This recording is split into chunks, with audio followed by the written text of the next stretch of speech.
ছোটবেলায় মা বাবা মারা যাওয়ার পর সুমন মামার বাড়ি আশ্রয় পায়। কিন্তু থাকার আশ্রয়টা ঠিক পেলেও যথাযথ ভালোবাসাটা পায় না সে। কারণ হচ্ছে তার মামি তাকে সহজভাবে মেনে নেয় না। কাজলের বয়স বাড়ার সঙ্গে সঙ্গে যেন তার উপর অত্যাচার বেড়েই যাচ্ছে। এত বড় একটা দামড়া পোলা শহরে গিয়ে রিক্সা চালালেও তো পারে, তা না করে মামার ঘরে বসে বসে খাচ্ছে বছরের পর বছর। এভাবে বইল না, আমি ছাড়া ওর আর কি আছে বলো। হ্যাঁ হ্যাঁ, তোমার ঘরে আপদ থুয়ে ওর মা বাবা মরে বাচ্ছে, ওর মা বাবার মতো ও মরে গেলেও তো পারে। প্রতিদিনে মামির মুখে এসব বাবা মার কথা শুনে একদিন অসহনীয় হয়ে ওঠে তার কাছে।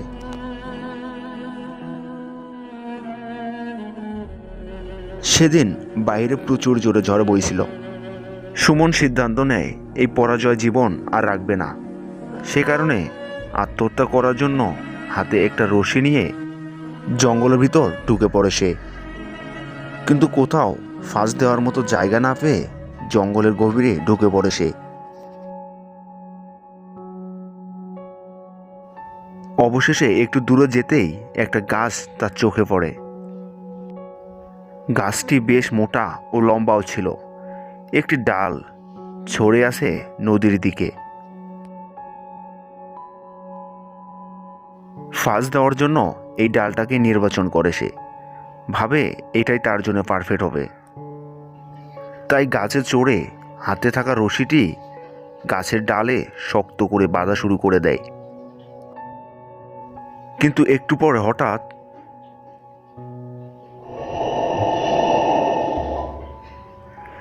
পানির ভিতর থেকে কে যেন রশিটি টান দিয়ে নিচে নিয়ে যায়।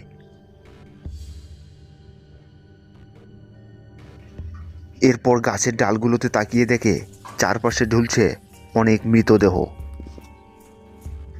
প্রত্যেকেরই গলায় পোড়া রয়েছে আত্মহত্যার ফাঁস। গাছের ডালে ডালে এত সব মৃতদেহ ঝুলতে দেখে সুমন অনেকটাই ভয় পেয়ে যায়। এসব কিছু দেখে কি করবে সে আর ভেবে পাচ্ছিল না। এর মধ্যে হঠাৎ চোখ পড়ে নদীর পানির দিকে। একটা মেয়ে পানিতে ভেসে আছে। সে দেখতে একদম শারমিনের মতো।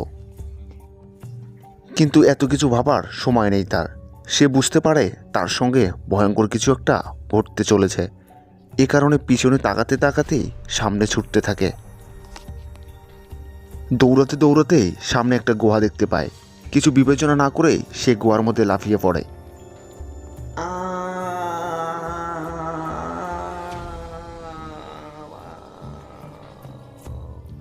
এরপর ধীরে ধীরে পাতাল গভীরে তলিয়ে যেতে থাকে সুমন। গুহার অন্য প্রান্তের দরজা খুলে যায়, আর সে দরজার ভিতর দিয়ে সে বাইরে বের হয়ে আসে। ওখানে এসেই চারপাশে দেখতে পারে অনেক আগুন জ্বলছে। এতে বুঝতে পারে যে এখনো বিপদ থেকে পরিত্রাণ পায়নি। সে কারণে সামনে একটা দরজা দেখতে পায়, আর ওই দরজার ভিতরেই ঢুকে পড়ে। কিন্তু এ কি, ফুটন্ত কড়াই থেকে জ্বলন্ত উনুনের উপর যেন এসে পড়েছে সে। চারপাশে লাভার স্রোতে ডুবে যাচ্ছে অসংখ্য শরীর, আর তাদের চিৎকারে যেন ভারী হয়ে উঠেছে পুরো এলাকা। সে বুঝতে পারে এখন আর দৌড়িয়ে কোনো লাভ নেই। এ কারণে চারদিকে তাকাতে তাকাতেই হেঁটতে শুরু করে দেয় সে। হঠাৎ করেই খেয়াল করে দুইটি বীভৎস আকারের কঙ্কাল অনুসরণ করছে তাকে। তার দিকে যেন ছুটে আসছে তাকে ধরার জন্য। কঙ্কাল দুইটি শরীরে যেন আগুন জ্বলছে, একজনের মস্তিষ্কে আর একজনের বুকে। সুমন ভেবে পাচ্ছে না যে এটা কেমন জায়গা। চারদিকে ফুটন্ত লাভা, মানুষের চিৎকার, আর চারপাশে পড়ে আছে অনেক কঙ্কাল। সুমন কঙ্কাল দুটির ভয়ে জোরে হাঁটতে শুরু করে দেয়। দেখে আর কোনোভাবে হেঁটে পাচ্ছে না। এ কারণ আবার দৌড়ানো শুরু করে দেয়। কারণ সে বুঝতে পারে কঙ্কাল দুটি তাকেই ধরতে আসছে। এই কঙ্কাল দুটি হাত থেকে বাঁচতে পারবে কি না সে জানে না, তবুও সে চেষ্টা একবার করে দেখতেছে।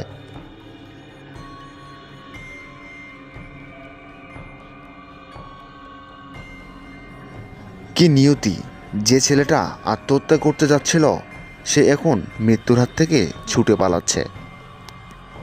অবশেষে কঙ্কাল দুটিকে ফাঁকি দিয়ে একটা জায়গা চলে আসে সে, কিন্তু সেখানে একটা অদ্ভুত গাছ দেখতে পায়। গাছটির গায়ের রং কালো ও পাতাগুলো সাদা ছিল।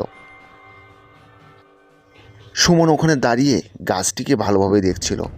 ঠিক তখনই গাছের ভিতর থেকে দুটো হাত বের হয়ে এসে সুমনের পা ধরে টেনে ভিতরে নিয়ে যায়।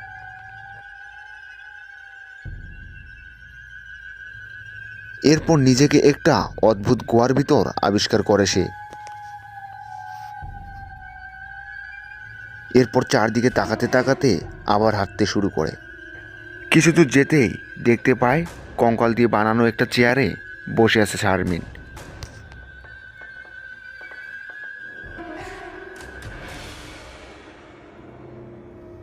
এটা এটা কেমন জায়গা? কোথায় এসেছি আমি? এইটা নরক, তুমি নরকে এসেছো। তুমি তুমি শারমিন না? তুমি এখানে কি করছো? তোমার মনে নেই আমি আত্মহত্যা করেছিলাম? তা তো জানি, গত বছর তুমি বিয়ের রাতে গলায় ফাঁস দিয়ে মরেছিলে। তখন থেকে আমি এই নরকে। পলাশমাও আছে এখানে, মনে আছে আমার কথা? কেন মনে থাকবে না? তুমি মরার 2 মাস পরে তো উনি বিষ খেয়ে মরেছিলেন। যারা আত্মহত্যা করে তাদের সবারই জায়গা হয় এই নরকে।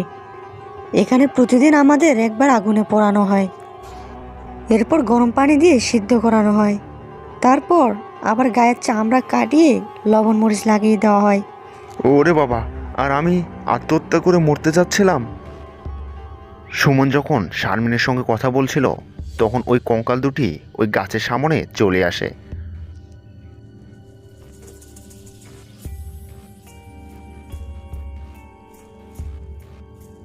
এরপর তারা তাদের দৃষ্টিশক্তির মাধ্যমে সুমনকে দেখতে পায়, আর দেখতে পায় শারমিন সুমনকে এখান থেকে বেরিয়ে যাওয়ার রাস্তা দেখে দিচ্ছে।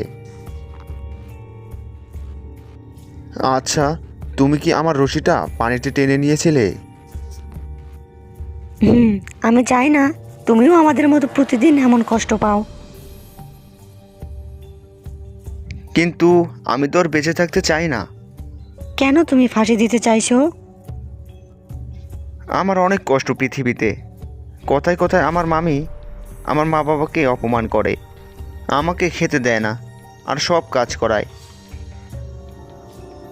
তাই বলে তুমি আত্মহত্যার মতো এমন জঘন্য সিদ্ধান্ত নেবে? আমি বুঝতে পারিনি নরকে এত যন্ত্রণা। কিন্তু এখান থেকে বেরোবো কি করে? সুমন নরক থেকে বের হওয়ার ইচ্ছে প্রকাশ করতেই কঙ্কাল দুটি হাজির হয় সেখানে। কঙ্কাল দুটিকে দেখে সুমন ও শারমিন অনেকটাই ভয় পেয়ে যায়, কারণ এদের কাজ শুধু মানুষকে মৃত্যুর দিকে ঠেলে দেওয়া। সুমন ঠিক এখনো বুঝতে পারছে না যে এখন সে কি করবে। ওই কঙ্কাল দুটি যেন তার দিকেই এগিয়ে আসছে। এমন সময় আবার সাহায্যের হাত বাড়িয়ে দেয় শারমিন। সুমন, সুমন, ওই দরজা দিয়ে পালাও। মনে রেখো, এটাই তোমার পৃথিবীতে ফেরার দরজা। এরপর শারমিনের দেখানো দরজাটির দিকে এগিয়ে যায় সে। এরপর অটোমেটিকলি দরজাটি খুলে যায়, আর অন্ধকারে আবার লাফিয়ে পড়ে সে।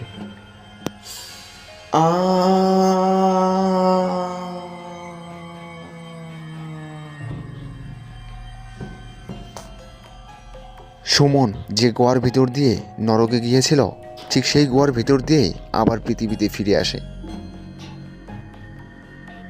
নিজের এই জঘন্য কাজের পরিণতি জানতে পেরে সে নিজেকে অনেক লজ্জিত মনে করে, কারণ এটা একদমই ঠিক না। দুনিয়া চলাকালীন অনেক বিপদ আপদ নেমে আসে, সব বিধাতার পরীক্ষা। হতাশা হওয়ার কোনো মানেই হয় না। ধৈর্য ধারণ করে কিছুদিন সময় ব্যয় করলে বিধাতা এক সময় সব কষ্ট দূর করে দিবেন।